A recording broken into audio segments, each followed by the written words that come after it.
Bom dia, boa tarde, boa noite, tudo certo? Estamos aqui com mais um episódio do Histórias de Intercâmbio, onde nós mostramos para vocês os perrengues, as alegrias, as tristezas em se fazer um intercâmbio e tudo isso, é claro, para te ajudar a não passar pelo mesmo perrengue. Ou caso você passe pelo mesmo perrengue, você não passe um perrengue tão grande assim porque você já conhece a solução desse problema. E no nosso episódio de hoje, vamos trazer para vocês a história de um aluno nosso, o Matheus. No momento, ele está cursando o mestrado completo na Universidade de Alberta, no Canadá, e ele compartilhou com a gente como que foi essa trajetória de horror ao inglês até um mestrado completo 100% fora do Brasil e com bolsa, é claro. Então, se você tá aí planejando fazer o seu mestrado, fazer o seu doutorado remunerado fora do Brasil, acompanhe essa história porque eu garanto que ela vai te acrescentar vários insights. Até lá! Oi, finalmente. Aê! O que aconteceu que ele estava te expulsando daqui? Eu não sei se sou eu que não tenho capacidade ou se é o Instagram que tá bugando, porque eu entrava, caía direto. Ah, mas o Thiago falou que o pessoal que estava entrando na live estava caindo também.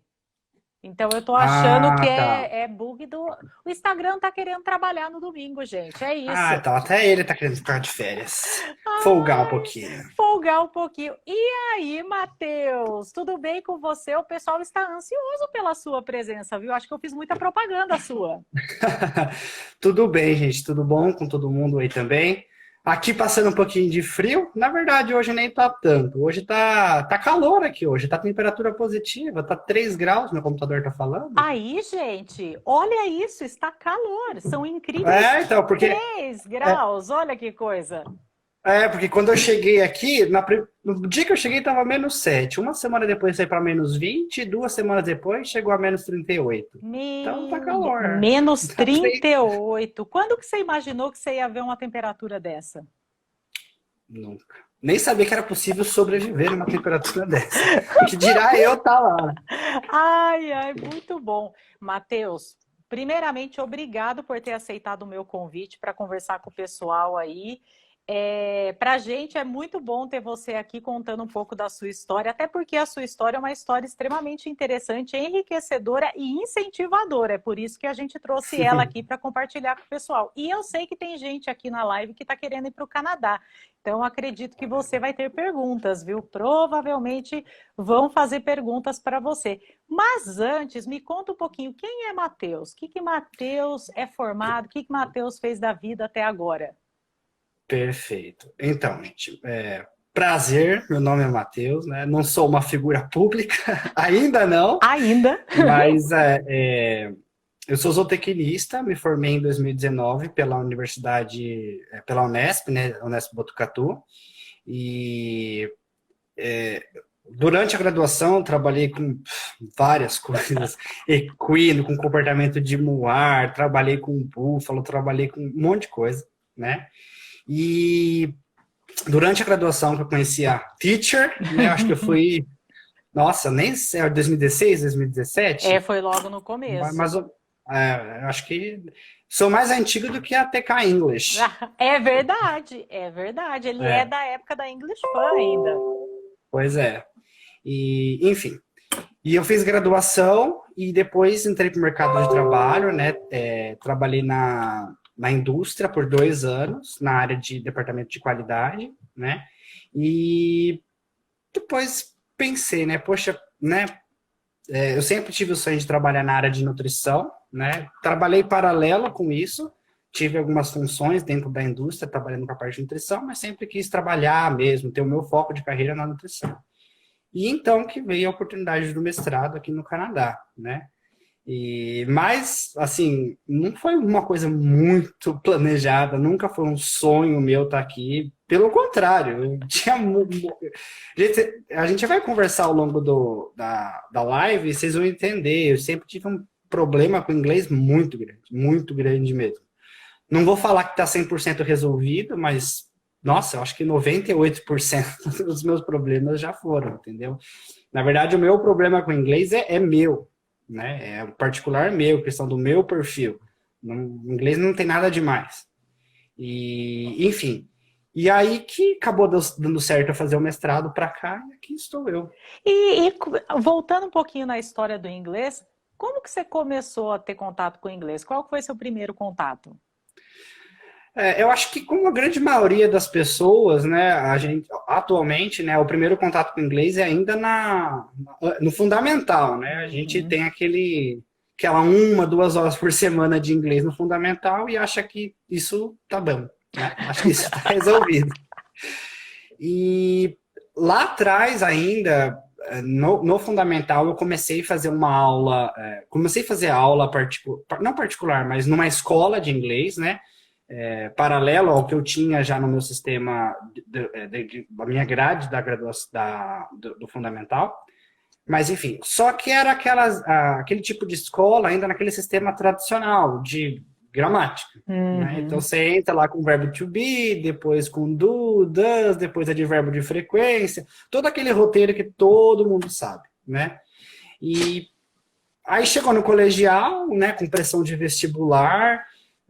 Eu também, na época do colegial, eu comecei a ter aula eu mudei, né? Eu estava indo para o avançado, eu peguei um professor que eu não me adaptei com a metodologia dele e bom, aí usei isso como desculpa. Falei, bom, eu quero estudar para o vestibular, já não gostei do professor mesmo, então eu vou parar de estudar inglês. A válvula de escape, sempre. Exatamente. Quem te colocou na escola de inglês foi a sua mãe? Ou você que quis? Não, foi minha mãe. Foi minha mãe. Foi um acordo nosso, né? Tá. Foi um acordo. Ela me incentivou muito, sempre falou, inglês é importante.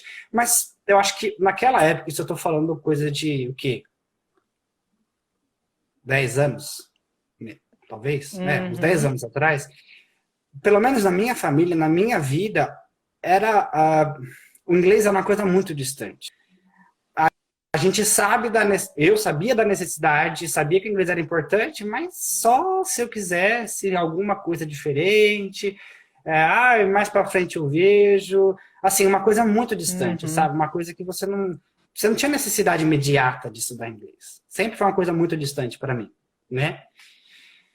Pois que bem, aí entrei na graduação, né, acho que nos 2 primeiros anos da graduação, abandonei o inglês, fiquei longe, assim, totalmente. Quando tinha trabalho, eu lembro que quando tinha trabalho, assim, da graduação mesmo, trabalho, apresentação, que tinha que fazer algum tipo de revisão bibliográfica, a primeira coisa que eu via, era inglês? Era inglês, obrigado, tchau. Escolhi os português. Eu não lia. Simplesmente eu não lia. E aí, acho que depois, no segundo ano, eu já entrei num grupo de pesquisa, né? E aí eu tive minha primeira iniciação científica. Aí o negócio começou a apertar. Por quê? Eu comecei a ser cobrado por apresentar artigos, né? Usar na minha revisão bibliográfica artigos em inglês, né? Internacionais, de modo geral, né? Aí já começou a apertar, né?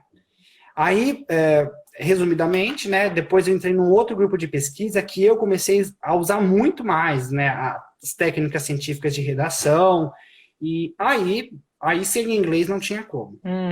Aí sem inglês não tinha como. Foi aí que eu conheci a Teacher, né, que eu queria melhorar, né, a minha capacidade de lidar aí com o inglês no meio científico, e comecei a fazer as aulas, né? Porque eu lembro que nesse segundo grupo de pesquisa, a gente escrevia o artigo, só um exemplo, tá? A gente escrevia o artigo e tinha que ler. A gente lia em voz alta para os outros, né? Nossa! Chegava na minha vez, eu dava qualquer desculpa para não ler e não lia. Não lia, isso no Brasil, gente, abrindo um adendo, não é no Canadá ainda. Estamos aqui isso, no Brasil exatamente. Ainda. Isso lá em Botucatu, lá na Unesp.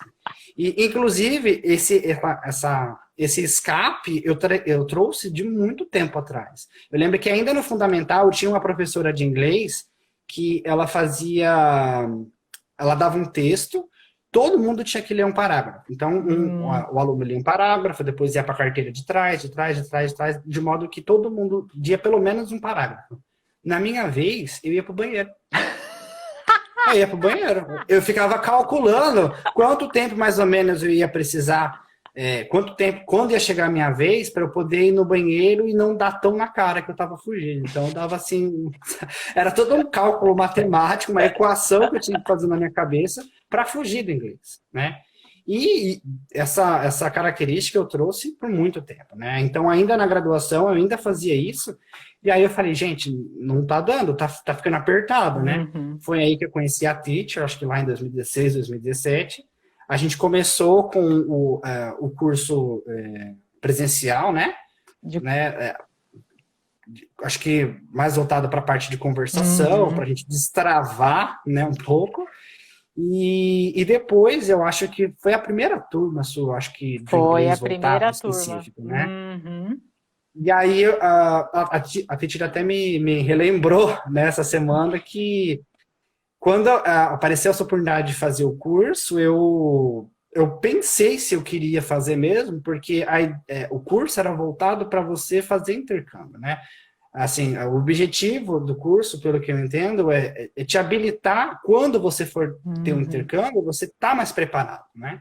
E foi o que eu falei para ela. Eu falei, nossa, mas eu não tenho menor pretensão de fazer intercâmbio, menor pretensão de sair do país para falar inglês, jamais, né? Meu negócio é aprender o beabá para me virar nos artigos só. Mas acabei fazendo, né? Acho que, enfim, acho que as coisas começam a encaixar, né? E eu acho que ali começou o primeiro momento. E eu fiz o curso de inglês voltado para a parte de agrárias, né? E toquei o barco, né? Fiz o inglês, fiz o curso, terminei o curso, continuei escrevendo meus artigos, publiquei alguns artigos em inglês. Em inglês. Uhum. E aí, pois bem, terminei a graduação, fiz um estágio numa empresa de nutrição animal, fiquei apaixonado pelo departamento técnico, né? E nesse momento eu não estava mais usando o meu inglês no dia a dia, mas me mantive estudando, né? E aí comecei a trabalhar e de modo bem sutil o inglês foi entrando na minha vida, porque eu não, nas entrevistas, eu não fui perguntado se eu sabia ou não sabia inglês, né? Mas no meu dia a dia, começou a chegar... Eu trabalhava na parte de qualidade, como é que chama em português? Regulatórios, né? Na parte de regulatórios. E eu trabalhava com algumas coisas de importação, de exportação, ou de validação de matéria-prima. E eu recebia muito documento em inglês, né? E aí eu falei, nossa, ainda bem que eu estava já estudando alguma coisa, né? Porque me ajudou. E aí, durante esse processo, eu trabalhei numa empresa, aí eu migrei para outra, né? Durante esse processo de transição, nessa época eu estava namorando, né? Eu conversei com o meu namorado, que na época, atualmente é marido, né? Mas na época a gente estava conversando, né? Poxa, eu queria tanto parar de nutrição, né? Eu estou aqui, adoro a área de qualidade, eu acho que é uma área muito importante, né? Mas não era o brilho dos meus olhos, né? Eu queria ir para a área de nutrição, né? E, enfim, e aí a gente conversou, pensou em algumas hipóteses, né? E eu falei, nessa época de transição, eu falei, vamos ver, vamos tentar aplicar para uma vaga de mestrado, né? E foi o que eu fiz. E assim, foi no período que começou a pandemia. Então eu apliquei, tentei aplicar e os professores falavam, né? Agora não dá por conta da pandemia, que não sei o que, tá muito devagar para trazer aluno internacional. Foi bem ali 2020, bem no comecinho de 2020, então ficou muito estacionado. E eu toquei minha vida, né? E uma coisa, gente, todo esse período ele continuou estudando, ele não parou. Sim. Ele não parou de estudar. Exatamente. E eu lembro que quando você foi mandar os e-mails, você estava meio assim, nossa, mas eu vou mandar do nada o e-mail, assim? Tipo, oi! Isso. Aí eu falei, é assim mesmo, vamos mandar no oi! Isso é uma coisa interessante, porque na época do estágio obrigatório, era orientador que conhecia professor de fora e mandava aluno e toda aquela rede de contato. E eu não tinha isso, porque eu não aproveitei essa oportunidade na graduação, né, de tentar alguma coisa fora. Eu falei, gente, como é que eu vou fazer? Eu não conheço ninguém lá fora, né? Quem que sou eu na fila do pão aqui? E aí a gente conversou, né? Eu e a Titi, ela falou, não, realmente você tem que mandar, você tem que, né, se apresentar. E foi o que eu fiz. Eu simplesmente pensei na área que eu queria trabalhar, né? Que era a área de nutrição de ruminantes. E falei, bom, vamos jogar no Google e vamos ver o que o Google traz pra gente, né? Porque eu não assim, eu trabalhei pouco na área de nutrição de ruminante na graduação também. Eu fui pegar gosto mesmo no meu estágio obrigatório, que era no final da graduação. Então, eu não tinha muito background trabalhando nessa área, apesar de, né, ter descoberto que eu gostava muito. E eu lembro Então, também que a gente, para fazer esse screening aí de nomes de professores, a gente começou a olhar os artigos, começou a olhar quem que publicava nessa área, quem que era exatamente. conhecido, e aí a gente foi pegando. E você já tinha essa preferência pelo Canadá. Eu me recordo Sim, que sim. já havia um foco no Canadá, então a gente nem chegou a ver outro país, a gente já focou primeiro Canadá. Depois, se não der É, certo, vamos para o plano B, né? exatamente. O meu namorado, ele já morou aqui no Canadá, ele morou em Toronto, tá? A gente fala depois do Canadá um pouquinho mais para frente, mas só precisa entender, ele é uma outra cidade, bem longe daqui, né? E ele morou 6 meses no Canadá e ele para estudar inglês, e ele sempre falou que queria me trazer aqui, porque ele achava que tinha tudo a ver com o meu perfil e tal. Então, quando a gente pensou nessa estratégia de mudança de carreira, a gente priorizou o Canadá porque ele já tinha uma experiência, ele achava que ia dar certo. E a gente começou a pesquisar sobre o Canadá em si. E eu fiquei realmente apaixonado. Achei, né, a gente não sabe o dia de amanhã, mas aqui tem umas propostas de imigração muito mais fáceis. Você consegue trabalhar de forma mais fácil, é muito mais flexível, né? Então, tentar unir o útil ao agradável. Mas então, aí, do nada, eu mandei e-mail para os professores, né? E tive retorno. Não foram de todos. Muitos demoraram muito tempo para responder, porque eles não estavam. A verdade é essa, eles não estavam muito interessados, porque a gente estava no pico da pandemia. Então ninguém sabia o que ia acontecer, fronteira estava fechando, estava tudo online, né? Então travou tudo. Então, nesse período, continuei estudando, continuei me preparando, mas estava estagnado. Né? Eu acho que ficou o quê? 1 ano, mais ou menos, nisso. Foi, Né? foi. Tanto Mais que ou teve menos. professor que respondeu, assim, 6 meses depois que você tinha mandado o e-mail. Sim, Foi exatamente. muito tempo depois, demorou bastante mesmo. E eu lembro que foi um momento complicado, porque todo mundo desanima, viu, gente? Matheus também teve aquele momento de, meu Deus, será que é isso mesmo que eu devo fazer? Mas tem que confiar no processo, não tem jeito. Ele deu esse azar aí, vamos colocar entre aspas, da pandemia, né? Mas no fim Exato. funcionou. Porque Funcionou. teve um lado que teve Ah, o sorte, né? detalhe, é verdade. Por isso que eu É pus entre verdade. aspas, né? Então, teve esse detalhe que a gente já vai falar agora. É, então, eu conversei com o professor, ele me respondeu, ele falou, olha, eu consigo uma vaga, você tem um currículo interessante, um currículo diverso, né? Ele elogiou bastante essa diversidade do meu Sim. currículo, de eu ter trabalhado com 1000 coisas, já está no mercado de trabalho, né? E vamos deixar para a gente conversar, né? Uma coisa mais decisiva mais na frente.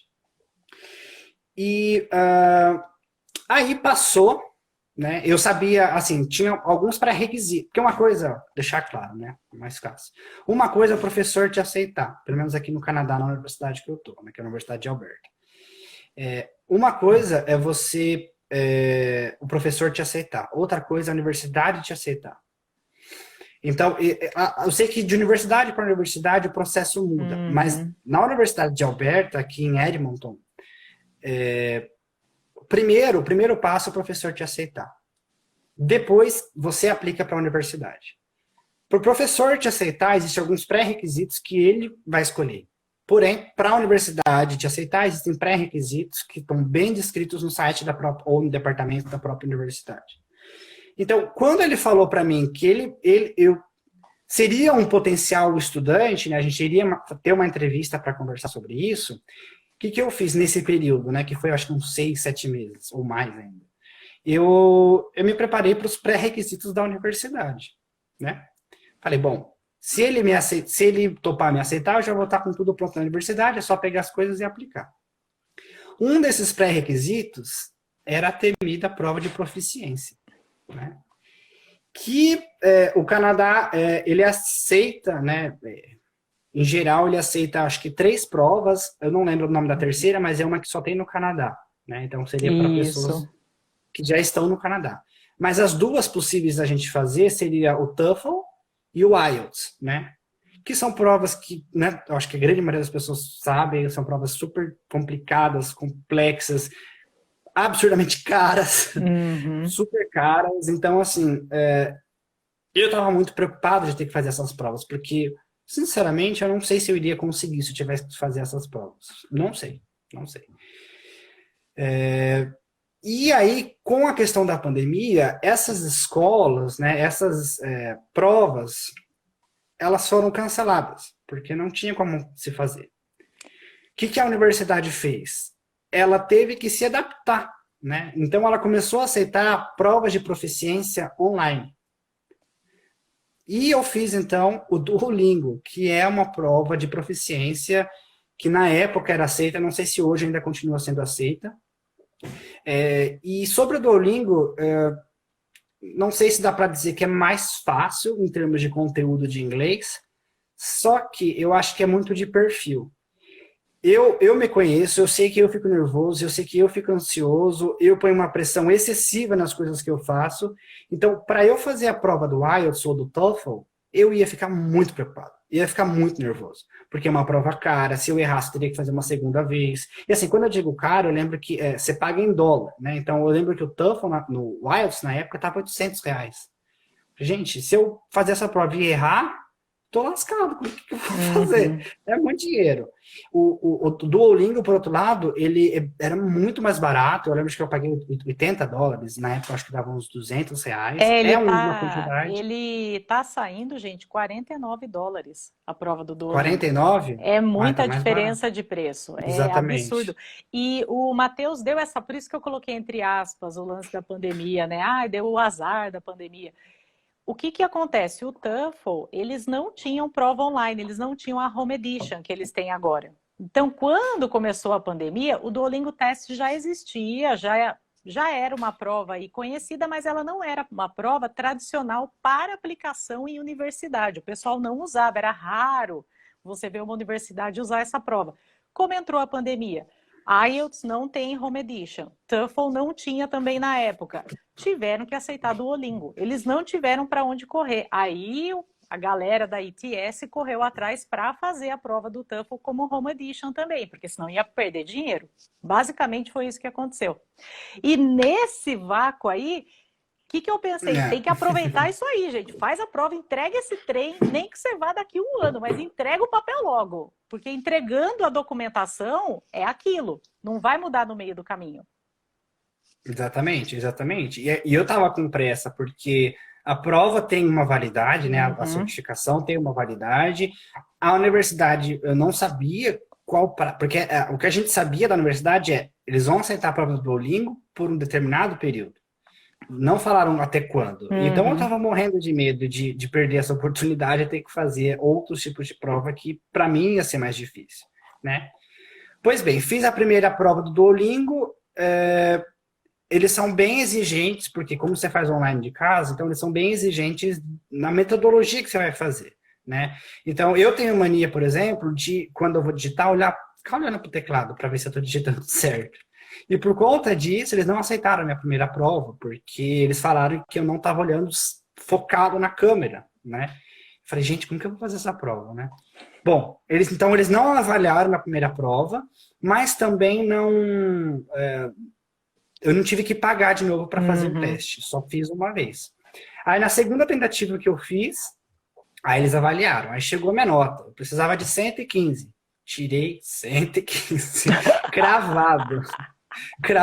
Nossa, a hora que eu vi a nota, eu falei, gente, não acredito. Era o único pré-requisito que eu não tinha ainda. Falei, deu bom, bora pra frente, né? E aí passou mais uns 3, 4 meses, o professor respondeu, isso foi uns 3 dias antes do Natal, o professor respondeu, olha, as coisas parece que estão melhorando, vamos fazer uma entrevista para o começo de janeiro, pronto. Perdi o Natal, perdi o Ano Novo, que minha cabeça só era isso. A gente, até esse ponto, eu acho que eu nunca tinha falado com um nativo. Né? Eu falei, gente, lascou. Lascou. Aí o Natal, o Ano Novo, foi só estudando. Eu lembro que eu falei, teacher, o que eu vou fazer? O que só vai me perguntar? A teacher, com a sua sábia experiência, me falou, olha, eles perguntam isso. A gente fez um roteiro, lembra, teacher? Montamos um roteiro.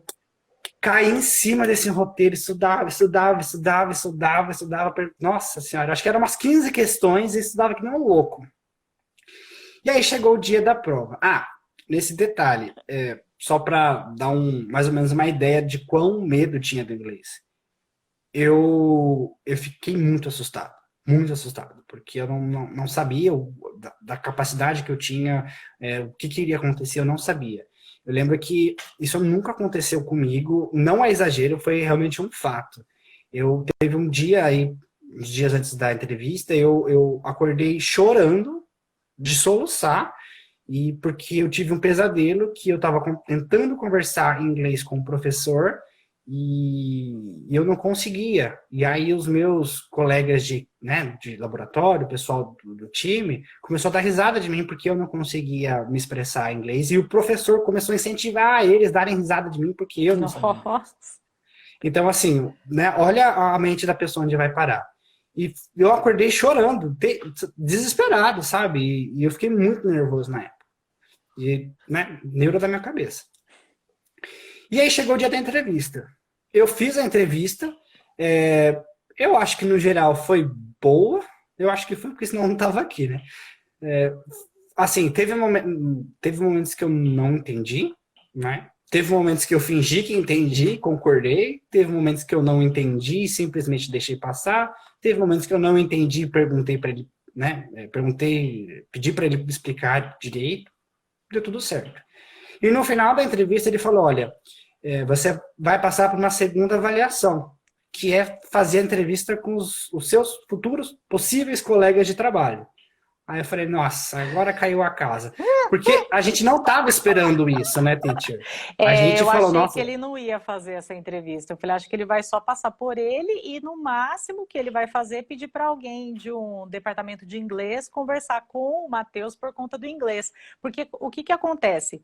As universidades que estão aceitando a prova do Duolingo, muitas vezes elas acabam pedindo para o candidato fazer uma entrevista com um linguista do departamento de inglês. Uma entrevista assim, para falar qual é o seu hobby, o que você quer fazer aqui, por que você escolheu aqui. Bem básica, mas é para ver o nível de inglês, mesmo a pessoa tendo essa pontuação do Duolingo. Eu estava achando que era isso que ia acontecer. Eu acho que vai ser essa. Exatamente, mas ele não fez isso. Ele jogou o Matheus para a galera, jogou para o povo do laboratório. Exatamente. Aí eu falei, gente, agora já estava tentando matar um leão, agora vai ser um bando inteiro. O que eu vou fazer? E aí, bora estudar de novo, né? A gente se baseou naquelas questões que a gente já tinha discutido. E continuei estudando. Passou mais umas 2 semanas, tive a tal da reunião com o pessoal. E nessa reunião, o professor, ele só apresentou a gente e depois saiu, me deixou lá conversando com o povo. E eu tava muito nervoso, porque eu falei, gente, o orientador, eu sabia do background dele, eu sabia de onde ele era. Ele por sinal, ele não tem o inglês como primeira língua, ele é da Holanda, ele mudou para os Estados Unidos, cresceu e depois mudou para o Canadá, alguma coisa assim, mas o que eu sei é que o inglês não é a primeira língua dele. Então, eu já tinha, nesse processo, né, eu tinha colocado o nome dele no YouTube, tinha achado alguns vídeos dele, então eu ficava assistindo, fazendo transcrição dos vídeos dele, que nem um louco, para ver se pegava o sotaque dele, para ver se pegava palavras que ele gostava de usar, para entender um pouco melhor sobre ele. Enfim, então eu já sabia um pouco do background dele. Só que esse pessoal, né, o meu atual time, eu não tinha a menor ideia de quem que era, da onde era, quantos eram. Falei, gente, agora vai ser, né, ou vai ou racha, não vai ter jeito. E não é que deu certo? O time tinha umas 6 meninas, eu acho, sendo que 5 eram americanas e uma canadense. Então eu tive uma certa dificuldade porque quando elas conversavam entre elas, era muito rápido. Eu falei, gente do céu, não tô entendendo. Mas quando elas falavam comigo, eu já conseguia entender melhor, né? E uma das coisas que a gente conversou na entrevista foi sobre o meu inglês, sobre a minha falta de confiança no meu inglês. E a única canadense falou assim para mim, olha, todos nós aqui temos o inglês como primeira língua. Você é o único que não tem. Eu não faço ideia do nível de dificuldade que isso é. Fazer um mestrado, ter a coragem de fazer um mestrado numa segunda língua. Então, eu, como canadense, como sendo nativa do inglês, eu sinto muito orgulho de você por você estar aceitando um desafio desse. E você deveria se sentir orgulhoso de você mesmo. Porque se você já chegou até aqui, nessa segunda fase, é porque seu inglês é mais que suficiente, entendeu? Você passou já pelo filtro do currículo, pelo filtro da prova de proficiência, pelo filtro do supervisor, né? E você chegou até aqui. Então, isso para mim foi uma lição de moral, sabe? E deu certo. No final das contas, o pessoal me aceitou, né? Eles tiveram que conversar entre eles e a resposta deles era decisiva para eu ser aceito, né? Então, deu certo e aqui estou. E, né, aí, o que eu achei? Falei, bom, deu tudo certo, bora ver visto, ver as outras coisas, né? Porque, detalhe, né? Isso foi o aceite do professor, né? Depois eu tive que pegar todas as documentações, que não sei se a gente vai ter tempo, mas a gente pode conversar sobre isso mais tarde. Pegar todas as documentações, aplicar para a faculdade, fiz isso, depois eu acho que demorou uns 5 meses para a universidade me dar a carta final de aceite, né? Para então conseguir aplicar para o visto. Então, assim, acho que nesse processo de admissão, o inglês foi a chave, mas não foi o inglês como eu posso dizer, o desafio. O inglês não foi o desafio. O desafio foi a minha cabeça. A cabeça. Foi eu achar que eu não teria capacidade, que o inglês não era suficiente. E gente, um detalhe importante é que o Matheus, ele é uma pessoa perfeccionista, tá? Então ele sofre, porque ele achava que ele teria que esperar ele estar 100% preparado para fazer uma aplicação dessa, mas se ele fosse esperar, ele ia estar aqui até hoje, não ia estar nada perfeito. Então ele é perfeccionista, é uma característica dele. Sim, e isso fez eu sofrer muito, porque, como a teacher falou, eu achava que eu teria que estar assim no nível que, meu Deus do céu, né? E não acontecia isso. E, aliás, até hoje não aconteceu isso. Eu tô aqui há 2 meses e eu vou te falar, gente, olha, tô bem longe de ser fluente no inglês, né? Ainda passo algumas dificuldades de compreensão, de fala, principalmente, porque, só para vocês se situarem, hoje aqui a gente ainda, pelo menos aqui na minha universidade, eu ainda estou no sistema online, então eu não tenho muita troca de conversação, pelo menos em nível diário. Então, toda vez que eu vou falar, ainda tenho que parar, pensar, às vezes me corrigir, né? Mas normal, porque isso é uma vantagem, acho que, do Canadá. Aqui tem muita gente de todo lugar do mundo. Então, tem muito sotaque, tem gente com, nossa, níveis de experiência com inglês, assim, varia muito. Então, as pessoas meio que estão acostumadas a lidar com o imigrante, né? A lidar com dificuldades de inglês. Então aqui, nossa, todo mundo assim super compreensível, professor, colegas de trabalho, a comunidade de modo geral, funcionários da universidade. Então, assim, o nível como que eu posso dizer, de intolerância com inglês aqui, com uma pessoa que não fala inglês, pela minha experiência, é zero. Você não tem problema com isso. Você não precisa estar fluente para você fazer parte da sociedade. Você não vai ser marginalizado de forma alguma por você saber ou ter menos fluência em inglês, né? E isso foi uma coisa que demorou para entrar na minha cabeça, né? Bom, e aí aqui estou, né? Como eu falei, vai fazer 2 meses que eu estou aqui na Universidade de Alberta, em Edmonton, no interior do Canadá, na província de Alberta. E estou trabalhando com na área de gado de leite, né? Na área de nutrição de gado de leite. E hoje o inglês, assim, eu me comunico, nossa, acho que 90% do meu dia em inglês e 10% em português, né? Porque seja lendo, seja estudando, seja ouvindo, o inglês tá toda hora aqui, não tem como. Não tem como você não ser exposto no inglês. E eu acho que era isso que me faltava, né? Eu acho que no Brasil, eu já estava num estágio que, assim, coisa para aprender a gente sempre tem, né? Mas o que ia, sabe, virar a chave para mim é ter uma experiência internacional, né? Eu acho que o meu progresso no inglês estava muito estagnado já.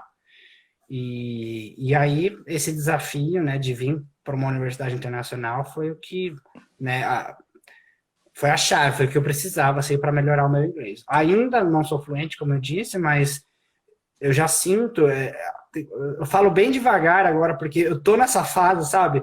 Não falo tão bem o inglês, muito menos o português agora. Tem coisa que eu tenho que pensar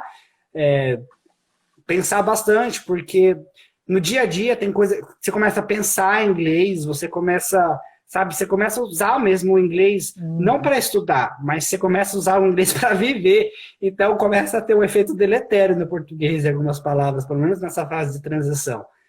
Então é muito engraçado isso quando você começa a sentir no seu corpo diferença, né? E eu acho que isso na verdade é o máximo, né? O máximo do aprendizado, quando você começa a sentir no seu corpo algumas diferenças, né?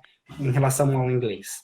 E eu tô vivendo essa fase agora, de estar me descobrindo num planeta totalmente diferente, porque além do inglês, Canadá e Brasil tem uma diferença cultural gigantesca, gigantesca. Então, tudo aqui, eu falo que a gente tem que renascer, né? A gente tem que nascer de novo aqui, porque a gente aprende tudo do zero, como pegar um ônibus, como abrir uma conta no banco, como tirar seus documentos pessoais. Você realmente renasce, né?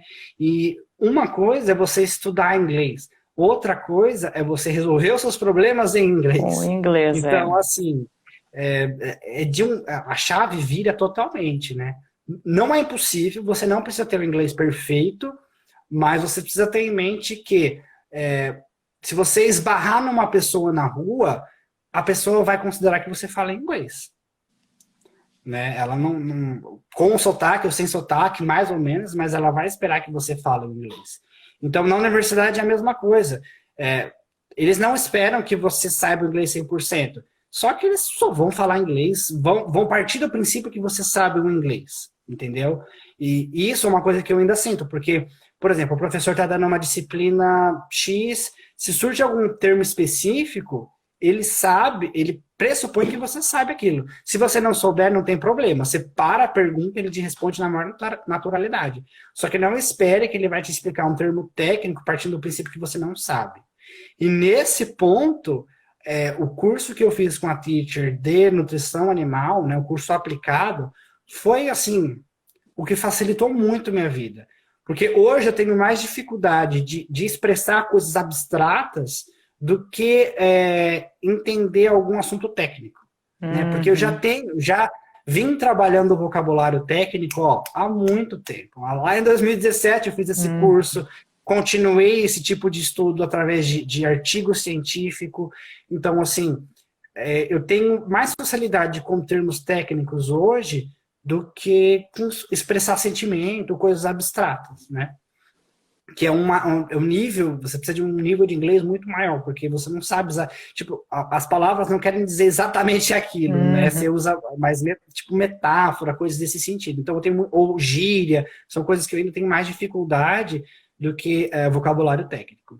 Então, eu acho que fica super de dica aí, mesmo que você não tenha pretensão, como eu não tinha, de vir fazer um mestrado ou um intercâmbio fora do Brasil, faça o curso, porque a gente nunca sabe o dia de amanhã. O inglês pode vir de uma necessidade muito sutil, como foi para mim na indústria, né? Eu acho que o inglês hoje ele está se comportando da forma que a faculdade, ter uma faculdade, se comportou há 10 anos atrás. O que eu quero dizer? Há 10 anos, você, há 10, 15 anos, eu acho que até mais, você ter uma faculdade era um diferencial, né? Hoje, ter uma faculdade não é um diferencial, é um pré-requisito, né? O mercado entende que você tem que ter uma faculdade, né? Não é mais um diferencial. E o inglês, eu acho que hoje está se tornando isso. Eu não fui perguntado, né? Não fui questionado se eu sabia inglês ou não. O inglês simplesmente apareceu, eu tive que lidar com isso no meu dia a dia no trabalho, né? E eu acho que o inglês está migrando para essa fase. Ele já não é mais um pré-requisito. As pessoas partem do princípio, as grandes empresas partem do princípio que você já tem inglês, que você já sabe inglês, que você é capaz de se virar, né? Eu acho que hoje o diferencial é você saber fazer um tipo de programação, trabalhar com algum software, alguma coisa assim. Mas o inglês, eu particularmente, eu não acho mais que é um pré-requisito. Eu acho que ele, aliás, desculpa, ele já não é mais um diferencial. Ele já é um pré-requisito, que nem a graduação é, né? E eu acho que o brasileiro, acho que muitos outros países também, mas o Brasil está demorando a ter esse start, né?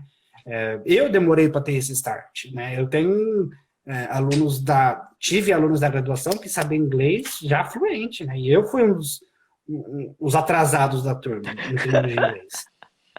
Mas eu acho que quanto mais cedo a gente tiver essa noção de que o inglês já não é mais o diferencial, ele é um pré-requisito, acho que a gente começa a internalizar que, precisa aprender inglês. Seja por qualquer motivo, na verdade, qualquer motivo. E uma coisa que eu acho super interessante do inglês, que você sabendo inglês, você quebra um monte de barreira. O que eu quero dizer com isso? A gente nunca sabe o dia de amanhã. Pode ser que um dia você está trabalhando, a empresa contrate um chinês, contrate um português, contrate um espanhol, contrate quem for, de qualquer lugar do mundo. Se você tiver o inglês, não precisa ser um inglês perfeito, mas se você tiver um mínimo de inglês, você se comunica com essa pessoa, você consegue trocar experiência com essa pessoa. E eu acho que isso não tem preço. E aqui no Canadá isso fica muito evidente, porque você consegue conversar com qualquer pessoa de qualquer lugar do mundo sobre a cultura dela, sobre o background dela, sobre qualquer coisa, qualquer problema, qualquer vantagem, qualquer coisa que você consegue conversar com a pessoa, porque vocês dois têm um inglês em comum, né? E eu acho que é isso, na verdade. O inglês, ele te possibilita ter um vínculo com as pessoas, porque a partir do momento que você está fora de um país, onde tem um monte de gente que também está fora do país, vocês já têm duas coisas em comum. Vocês são imigrantes. 2, vocês têm o inglês como segunda língua. Então, eu acho que isso acaba unindo as pessoas, sabe? E eu acho que isso não tem preço. Não tem preço, porque a bagagem cultural que você carrega, você consegue carregar tendo o inglês como ferramenta, é muito grande. É muito grande mesmo. Exatamente. E isso a gente vai lembrando, né, do passado. Eu lembro muito bem que eu falava para o Matheus, só tá faltando você virar a chave. Só falta isso, pelo amor de Deus. Você tá no ponto para virar a chave. E realmente estava, de fato, foi no momento certo. E foi no momento certo mesmo com pandemia, né? Porque exatamente. Eu acho que foi tudo isso é uma certo. outra questão, né? A gente tem que fazer o do limão a limonada, né? Tipo, eu vi muita gente nesse período a desistir dos sonhos. Não vou fazer isso, não vou fazer aquilo por causa da pandemia. Eu acho que assim, de fato, a pandemia foi um desafio, está sendo um desafio ainda, mas não é motivo para você jogar tudo pro ar, né? É claro que aumenta o risco de muita coisa dar errado. Só que não é motivo para você jogar tudo pro ar. A gente tem que sentar, pensar, raciocinar. Poxa, tá a pandemia? Tá. O que dá pra gente fazer para contornar essa situação? Qual que é o risco disso, né? E independente de pandemia, né? Eu acho que desafios acontecem a todo momento. O pessoal que trabalha e estuda ainda tem que tirar um tempo pro inglês. Assim, gente, eu acho que problema todo mundo tem, né? Desafios todo mundo tem. O que não dá para fazer é a gente jogar tudo pro ar e achar que, como eu achei por muito tempo, que a gente tem que ter o cenário perfeito para começar a desenvolver o inglês. Não dá, o inglês é uma coisa que começa pequena, bem pequena, e vai tomando forma conforme você vai se desenvolvendo e conforme você tem um objetivo claro. Eu acho que isso é muito importante também. A teacher sempre falava para mim, tenha um objetivo. Né? Quando eu pensei, eu quero aprender o inglês para escrever, para a redação científica, eu tinha um objetivo claro e um objetivo alcançável, né? E eu consegui, ainda no Brasil, eu consegui o inglês para fazer isso, né? Porque esse era o meu objetivo, eu consegui meu inglês para fazer isso. Só que me limitei a isso, né? Então, assim, eu acho que ter um objetivo é o combustível, né? Ter um objetivo é o combustível para você aprender inglês.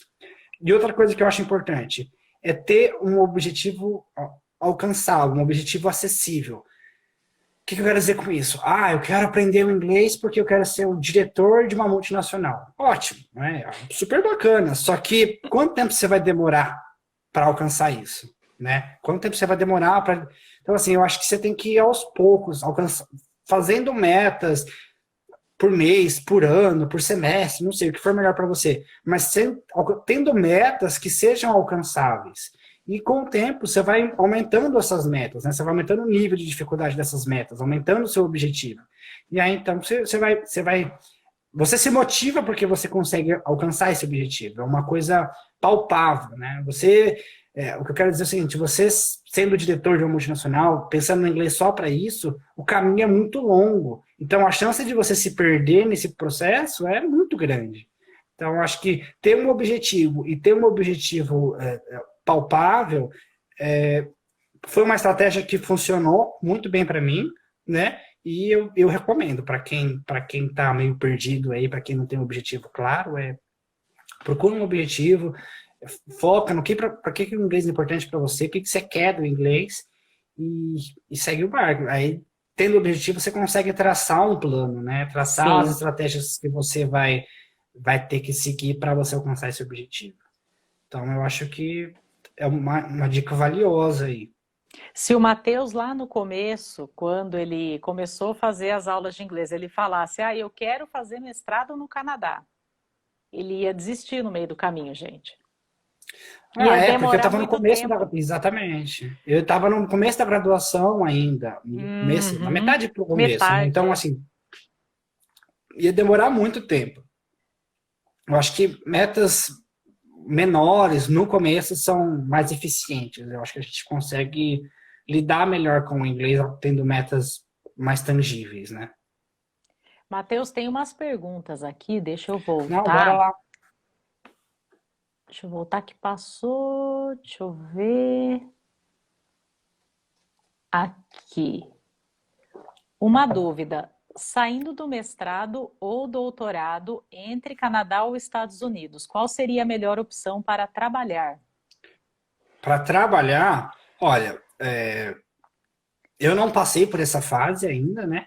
Mas a gente estudou, eu e meu esposo, a gente estudou bastante, né, sobre questão de aplicação, né, no Brasil, aplicação. O que a gente ia fazer depois do mestrado, né? Eu não sou completamente familiarizado com o sistema americano, tá? Mas eu acho que aqui no Canadá é muito mais fácil. O que eu sei aqui do Canadá, depois que você faz o mestrado, você tem direito a trabalhar de 2 a 3 anos. Vamos supor, você tem, no meu caso, vou pegar meu caso como exemplo, que eu acho que é mais fácil de explicar. O meu mestrado é de 2 anos, tá? Eu tenho um visto de 2 anos. Depois desse visto, eu posso aplicar, e o meu visto é de estudante. Depois desse visto de estudante expirar, um pouco antes de expirar, eu tenho direito, pelas leis canadenses, de aplicar para um outro visto, que é o PGWP, que é o Postgraduate Work Permit. Esse visto, ele te dá o direito de trabalhar, mas te dá o direito de ficar no Canadá trabalhando por mais 2 ou 3 anos. E o que acontece? Você tendo esse visto, você conseguindo o trabalho, obviamente, o trabalho não precisa ser na sua área, precisa ser um trabalho específico, não precisa ser um trabalho específico, só que você tem que trabalhar pelo menos 1 ano para você conseguir aplicar para o processo de imigração canadense. Aí a gente já começa a fugir um pouco, né? Eu não tenho tanta experiência e também acho que é muita responsabilidade entrar nesse mérito, porque eu não sou consultor de imigração nem nada do tipo. Mas o que acontece, né? Por que tem esse processo de imigração? O Canadá é um país enorme, muito maior que o Brasil, acho que só perde, em extensão territorial, só perde para a Rússia, só que a população canadense é muito pequena, né? Então, o que acontece? A população nativa canadense, ela não consegue se manter no número populacional, porque a população está envelhecendo, não está tendo filho, então o Canadá tem uma preocupação muito grande com isso. Então, que medida que o Canadá está adotando? Bom, a nossa população não está dando conta de povoar o país, né? Então, vamos trazer gente de fora. Então, o Canadá tem muito processo de imigração que ajuda pessoas qualificadas, tem esse detalhe, né? O Canadá quer gente aqui, só que ele não quer qualquer um. Ele quer gente qualificada, né? Gente que tenha algum tipo de bagagem, que tenha algum tipo de contribuição economicamente falando, né? Ele quer que a economia gire aqui. Então, por conta desse cenário, eu acho que o Canadá fica muito mais fácil, porque os Estados Unidos, ele tem gente pra caramba, entendeu? Ele não tem muito motivo para trazer gente de fora. Tem muita gente lá dentro já que é muito capacitada. Então, né, pensando nesse contexto, eu acho que o Canadá é muito mais fácil. E a federação em si, ela tem processos, projetos de imigração, e cada província, aqui a gente chama de província, não estado, cada província tem seu próprio processo de imigração também. E dentro da província, existem algumas regiões, algumas cidades, hoje já se tem projetos de imigração municipais. Então, assim, eu acho que vir para o Canadá estudar, para você aplicar depois esse processo de imigração, é muito mais fácil, entendeu? E a gente não sabe o dia de amanhã, mas a gente considerou muito isso na nossa escolha de vir para o Canadá. Né? De conseguir aplicar para o PGWP, depois conseguir pegar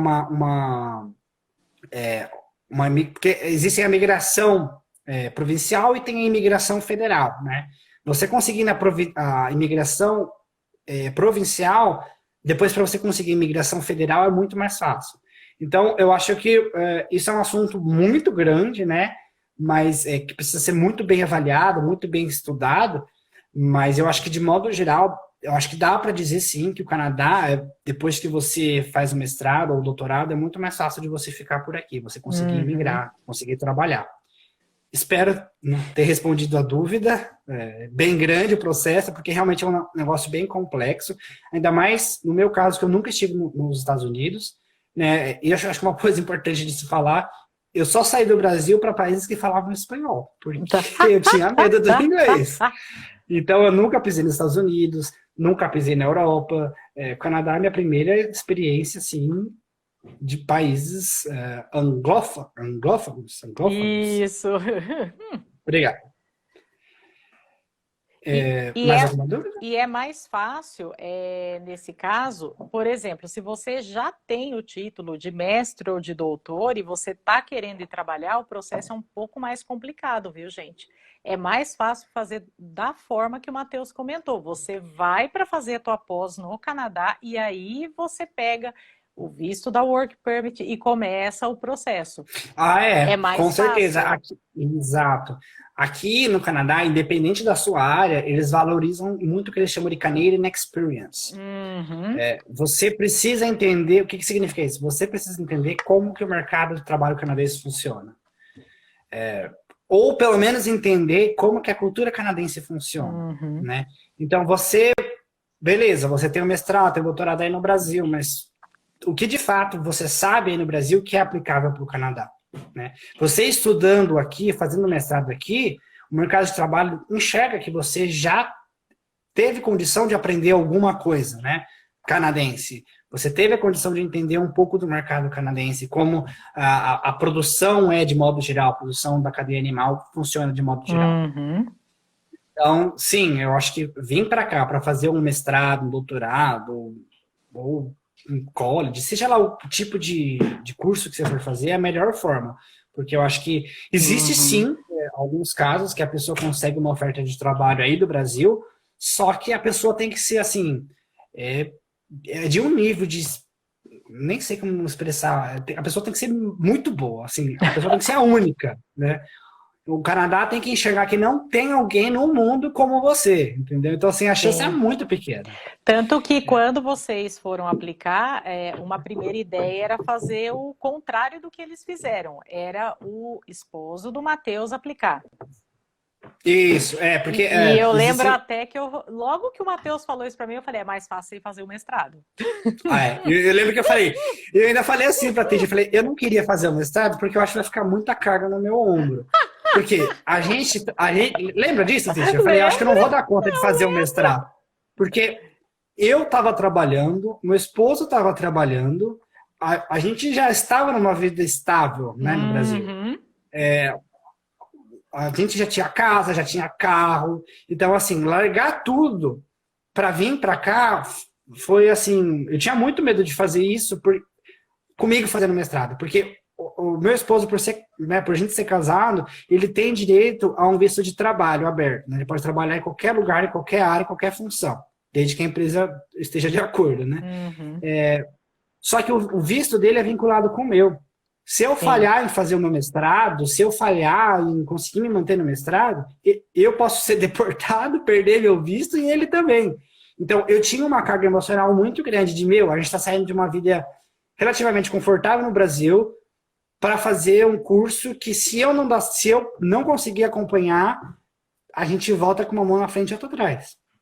Né? Então, eu não queria fazer o mestrado por conta disso também, porque eu tinha muito medo de carregar essa carga. Então, a gente pensou num outro processo de migração, né, que é o Uhum. processo que consegue aplicar do Brasil, como o meu marido seria um aplicante principal. Só que é um processo extremamente concorrido. Né? A gente é elegível, né? A gente entrou num pool, que eles chamam, para fazer esse processo de imigração, só que existe uma nota de corte que você tem que atingir e a gente está bem abaixo dessa nota de corte. Então a gente ia ficar 20 anos aí no Brasil esperando eles chamarem a gente e não iam chamar nunca, entendeu? Então, uma vez que você está no Canadá, para você imigrar é muito mais fácil, de modo geral. Sim, sim. Tem outra pergunta aqui, ó. Muito interessante esse quesito da pandemia. Hoje em dia é possível que essa situação se inverta e ofereçam mais oportunidades no Canadá? Como ficou esse tempo fechado, agora que abriu, se teria mais oportunidades? Olha, eu acho que é um pouco cedo para a gente falar disso, porque aqui, por exemplo, eles voltaram a fechar tudo de novo, entendeu? O meu orientador já falou para mim, ainda não estou confortável em pegar um estudante internacional, principalmente de países que não sejam os Estados Unidos, porque os Estados Unidos e o Canadá têm uma parceria muito grande. Então, por exemplo, na abertura de fronteira, primeiro o Canadá abriu a fronteira para os Estados Unidos. Ele fez um teste com os Estados Unidos. Deu tudo certo, aí ele abriu para os outros países. Então, assim, eu acho que é um pouco cedo para a gente falar que agora o processo está mais aberto. Eu acredito sim que no futuro, não sei quanto tempo, no futuro vai ter uma demanda muito grande por estudante internacional, mas eu acho que agora ainda não é o momento, por conta dessa variante Ômicron. Né? Aqui a gente está, eu falei, eu estou tendo aula online ainda, eles fecharam grande parte da graduação, assim, vocês terem ideia, eu fui na faculdade uma vez só que foi para fazer o meu Student ID. Depois disso, eu só vou na faculdade num outro campus para fazer aula prática. Então, no campus principal mesmo, eu fui uma vez, e para você ir lá agora, você precisa pegar sua carteirinha internacional e pedir para desbloquear as salas que você vai usar. Então, você pega esse cartão, você passa na porta e você tem direito a entrar na sala. Só que você precisa justificar por que você precisa usar essa sala na graduação e por que você não está em casa. Então, assim, eu acho que as restrições aqui ainda estão bem fechadas ainda para a gente falar que agora vai aumentar. Talvez, não sei, é que assim, gente, é muito difícil de dar um prazo, porque toda hora surge uma variante nova, a gente fecha, a gente abre, fecha, a gente abre. Mas enquanto a gente estiver nessa questão de pandemia, eu acho que existe sim uma busca, só que ela é bem reduzida para o estudante internacional. Eu acho que depois, a hora que de fato essa situação passar, aí sim vai ter uma procura bem significativa. Eu acho que o pessoal que está procurando estágio, esse tipo de coisa, vai ter que pegar meio que o entre marés. Porque igual, Foi o que eu que fiz. foi o que o Matheus fez. Por exemplo, agora, esse mês que passou, eu tive uma penca de aluno que foi para os Estados Unidos, mas assim, foi uma avalanche. Por quê? Deu uma aliviada, eles abrem. A hora que começa a apertar, fecha. Então vai ficar Fecha. meio que esse abre e fecha e você acaba tendo que pegar ali o entre-safra do negócio. As janelas, exatamente. Foi o que aconteceu Janela. comigo, exatamente. E foi o que aconteceu com os últimos estudantes que chegaram aqui também. Porque é aquele negócio. Ah, quer dizer então que eu não vou para o Canadá ou para qualquer outro país porque está com a pandemia? Não, não quer dizer isso. Eu falei, tem que fazer do limão uma limonada. Você tem que explorar as oportunidades mesmo. A hora que dá uma aliviada, você já vai conversando com o professor, com um possível orientador, né? Já vai deixando as coisas prontas para quando for a hora você já tiver tudo, você não tem que perder tempo com mais nada.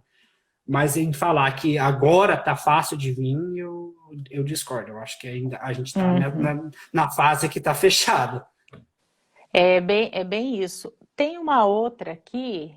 Meu maior interesse é para um estágio ou bolsa. Estou no 7º período de agronomia e suas maiores produções são de trigo e cevada e procuro atuar nesse tipo de produção. Vi também algumas permissões. Para estágio seria, né? Estágio ou uma bolsa de estágio, eu acho que é isso.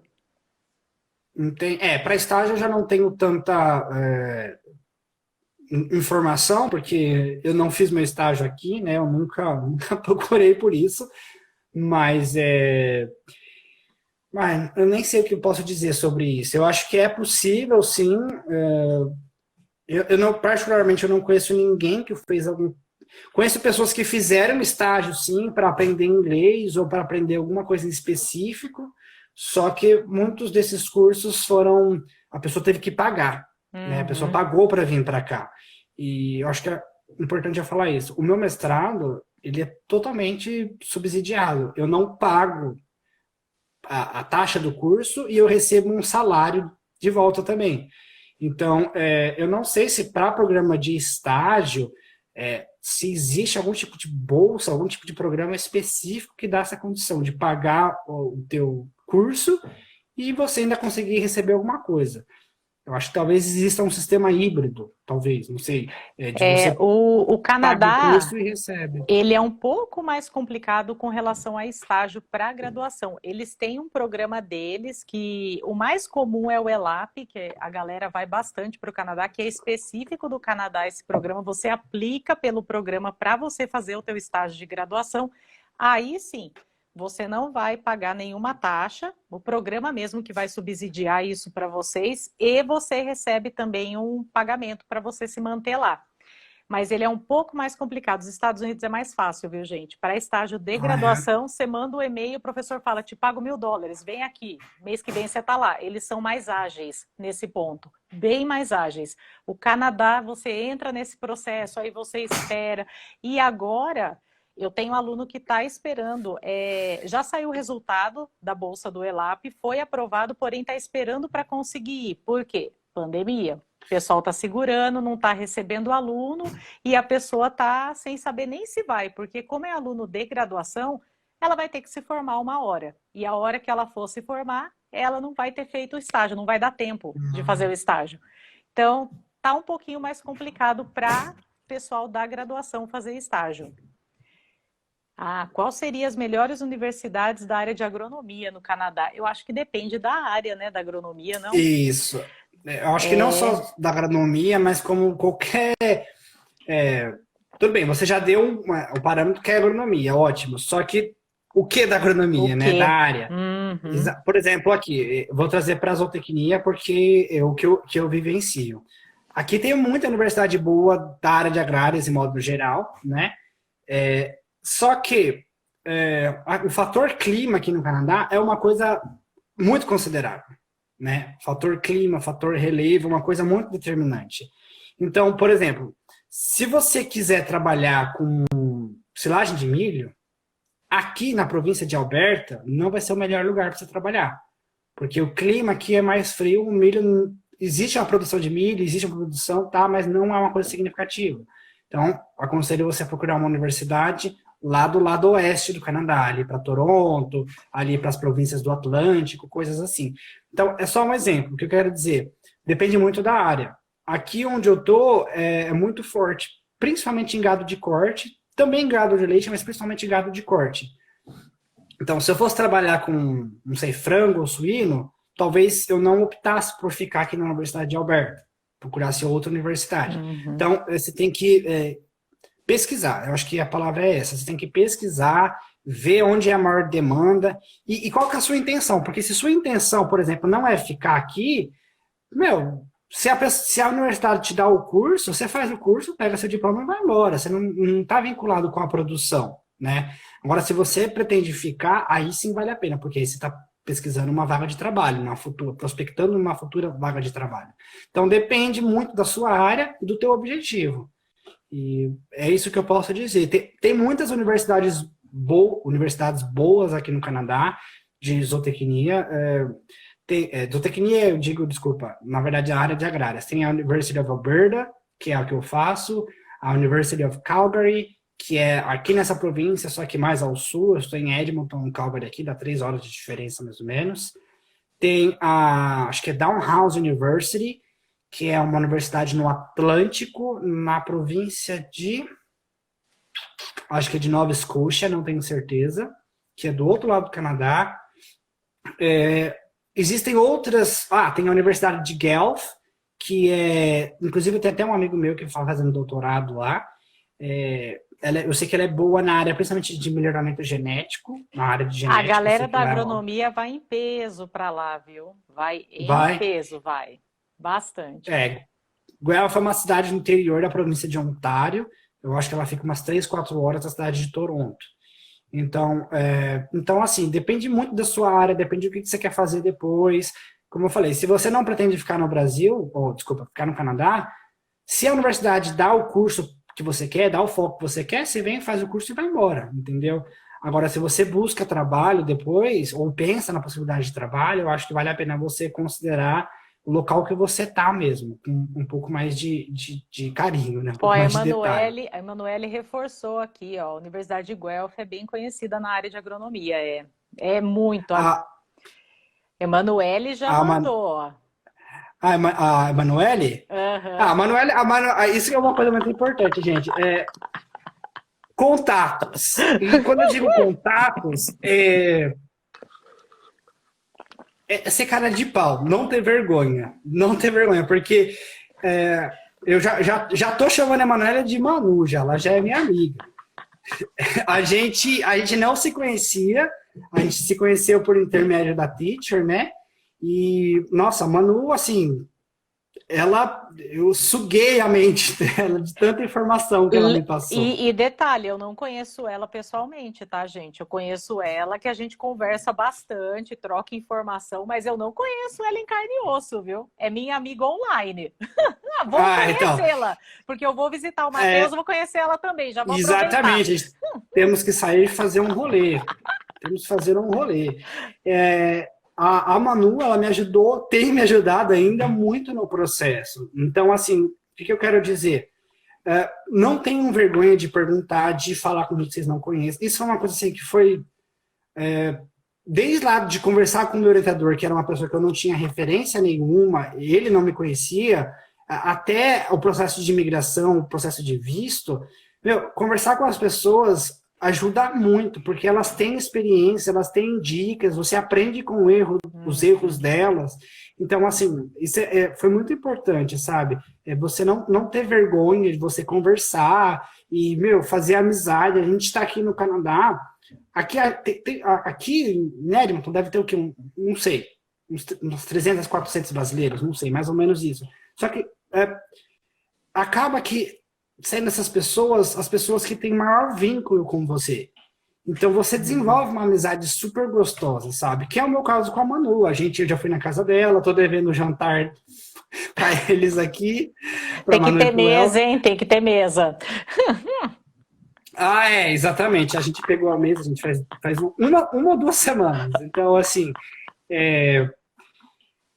não tenham vergonha de perguntar, de se expor. A Manu tenho certeza que ela pode esclarecer questões para vocês. Eu também estou disponível para esclarecer. Não vou falar que agora essa semana eu estou com muito tempo, porque eu tenho prova terça-feira, meu primeiro exame. Então eu estou estudando que não é um condenado, Mas pode mandar pergunta, a gente sempre tira um tempo para conversar e esclarecer. Não, fechou. E eu tenho uma pergunta final para você, porque já estouramos o tempo já, hein? Você faria alguma coisa diferente nessa jornada toda? Se eu faria uma coisa diferente? Em termos de processo, não. Em termos de processo, não. Eu seguiria esse caminho. Mas duas coisas iriam me ajudar muito. Primeiro, pensar nas possibilidades com mais carinho. Se eu tivesse decidido lá atrás, que eu, pelo menos na possibilidade de ter uma carreira internacional,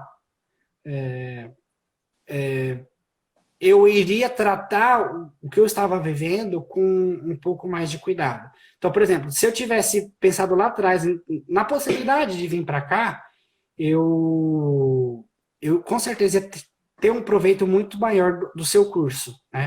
Eu estaria mais antenado. Não que eu não tenha sido útil, foi, assim, fundamental.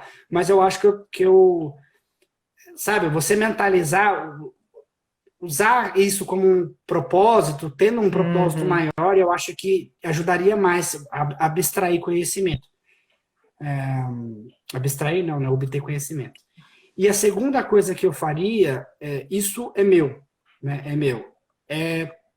Curtir mais o momento e ficar menos preocupado. Porque eu falo, gente, mas é um negócio que eu tô vivendo aqui ainda, tá? Eu tô aqui, mas não é porque eu tô aqui que meus problemas com o inglês acabaram, né? Eu tenho muita coisa para resolver comigo mesmo do inglês. Eu ainda fico nervoso, eu ainda gaguejo bastante. E não é porque eu não sei, é porque eu fico muito nervoso. Tem reunião que eu fico como gelada, tremendo, mas é comigo. Então, eu acho que essas seriam as duas coisas. Primeiro, tentar ter a mente um pouco mais aberta às oportunidades que podem acontecer. E segundo, curtir o processo. Curtir o processo. Eu acho que as coisas muito mais leves, enfim, você acaba aproveitando mais. É menos sofrido. Eu acho que é isso, menos sofrido. Não, excelente. Matheus, muito obrigado por ter aceitado o convite. Eu sei que você está na correria e mesmo assim você dispôs aí um tempo para falar com o pessoal, para passar, né, toda a tua experiência e principalmente o que você tirou disso e incentivar a galera a tentar, que isso é o principal, é você ter ali a sua metinha que vai atingir a sua metona lá no final e ir curtindo esse processo até você chegar, né, no Canadá. Então, ó, como é bom assistir relatos de sucesso, isso mesmo, ó, estão mandando mensagens aí para você, é muito bacana. Eu que agradeço pela oportunidade, como eu falei, não sou figura pública, não tenho nenhuma experiência com live, como você viu, demoramos alguns minutos para conseguir entrar, mas eu espero que o objetivo da nossa conversa hoje tenha sido alcançado, né, que é passar um pouco da minha experiência, e assim, gente, de verdade, se eu conseguir, eu com todas as minhas dificuldades do inglês, de passar mal, de chorar, de travar, de fugir, se eu com todo esse, né, esse background por trás conseguir chegar aqui, eu acho que qualquer um consegue. Acho, não tenho certeza que qualquer um consegue, porque é que eu falei, eu nunca imaginei estar aqui, nunca foi meu sonho, porque eu tinha muito medo do inglês, né? Eu não queria enfrentar isso, então eu nem considerava isso para não ter que enfrentar, entendeu? E hoje, olha só o que aconteceu, né? Eu estou aqui, e aqui no Canadá, então eu acho que a mensagem principal é essa. Eu acho que o principal desafio de uma mudança como essa não é o inglês, é o que a gente pensa da gente mesmo, né? E eu super incentivo quem queira ter essa oportunidade. Eu acho que, independente se você vai ficar, se você vai voltar, eu acho que a bagagem cultural que você carrega é muito grande. Você sai de uma bolha que você nem imagina que exista, né? Quero dizer o seguinte, existe uma realidade muito diferente da sua que você vive. Existe uma verdade tão verdadeira quanto a sua. Então, eu acho que vale muito a pena a gente ter essa experiência. Independente do que você faça com isso depois. Independente se é um mestrado, se é um doutorado, ou se você vai só trabalhar, não sei. Eu acho que o importante é você sair da sua zona de conforto, dar a cara a tapa, se permitir errar, né? E aprender com seus erros. Eu acho que não tem preço. Não tem preço. Muito obrigado, viu, agradeço a Matheus? oportunidade de poder compartilhar isso. E me aguardem que eu vou visitar vocês, hein? Você e Manu, ó. Já falei. Me aguardem que eu vou Já visitar falei. vocês. Quero ver Já, a neve. o lugar aqui, nossa casa ainda não é grande, mas com certeza cabe um Thiago. Só vir. Matheus, brigadão, hein? Boa prova terça-feira e até mais, hein? Obrigado, gente. Tchau, tchau. Tchau, pessoal. Obrigado pela presença, hein?